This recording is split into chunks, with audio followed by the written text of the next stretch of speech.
Welcome back to Sam's Garage, presented by NH Oil Undercoating.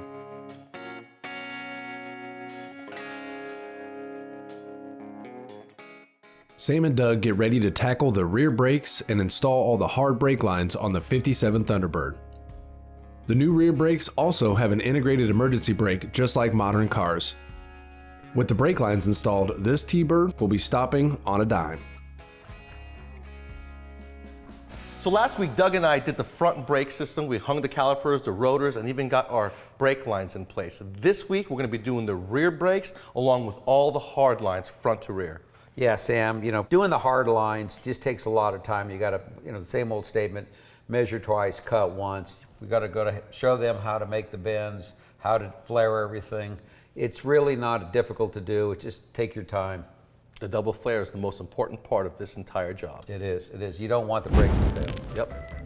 And we're gonna make new hard lines for the brakes. I need a union, I need a T for the front because I'm gonna be coming off one off the master, T into both front wheels. Then I'm gonna go back to the rear, but I need a union for the rear because I don't have long enough brake lines to make it out back. So because everything I'm dealing with is metric, I've got these little pieces that go on the frame. It bolts up to the frame right here. This goes to my Willwood Dash 3, and this is my brake line adapter, except everything I have is metric. This is standard. So what I'm gonna do is I'm gonna get some standards, cut off the ends, use the ends that I need on this piece and my union, and then I'm gonna use the metric ends on everything that's metric, and that should get me good.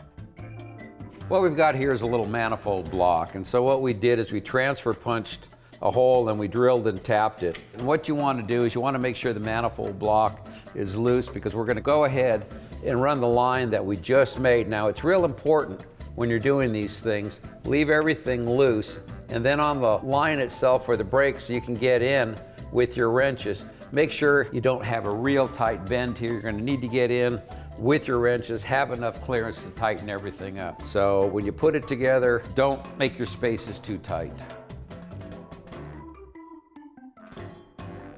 Now, when I go to cut this, I need this to stay stationary. Put the fitting in the vise, tighten this guy. That's going to tighten my line, and then I can cut the line, and it's not going to spin on me. But when I cut the line, what's going to happen is that it's going to want to push the metal in towards the center. And what that does is it creates a small hole. Well, we have to use a tool to go into that hole. You have to open that hole up. So I'm going to use a pick just like this. The most important thing when making a brake line is you have to have a double flare.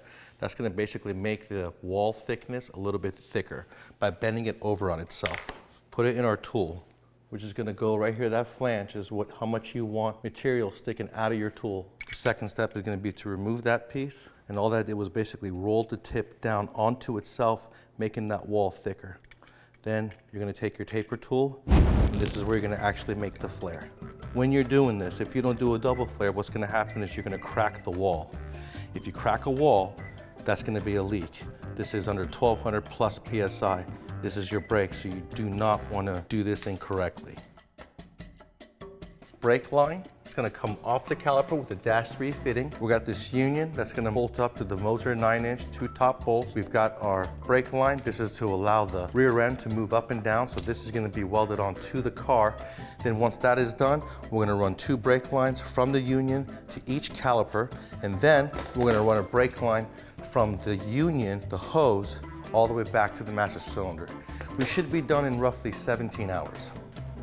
That really wasn't so bad. Usually brake lines can be difficult, but because you're here, it was much smoother. Yeah, I know, Sam. You say it wasn't that bad. I'm just looking at what time it is right now and how long it took us. Yeah. It's a good thing we're experts. Not bad. 11 hours won't hurt anyone. Yeah.